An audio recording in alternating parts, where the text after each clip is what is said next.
Ayun guys, ngayon po may tanggap po tayo isang Chewy laptop na kung titingnan nyo naman po ay halos magkalasog-lasog na po ang hinge.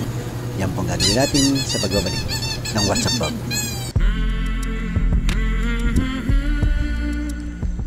Yun guys, alam niyo naman ang nagawa natin dyan, bubuksan natin yan. Then SOP na po na every time nang bubuksan yung laptop, inaalis po natin ang connection ng baterya. Then tatanggalin po natin yung mga flex connector dyan, yung sa Wi-Fi module. And of course, yung sa LCD, para maalis po natin yung keyboard panel at matira sa atin yung LCD panel kung saan tayo po yung tatrabaho. No? So, matik na po yan na gagawin natin yan. Yung nakita nyo naman, tinanggal ko na po. At yan po yung mga sirang hinge. Moments later. Ayun, hindi na po natin pinagtagal yan. Automatic, kinabit natin yan. Gumamit po tayo ng bulak, gumamit tayo ng mighty band. Kitang-kita naman po ang mga ebidensya. Ayun, after 1 hour, i-fix na po natin yan ng matino para kahit papano, good vibes na good vibes si customer. Yan, kitang-kita naman po.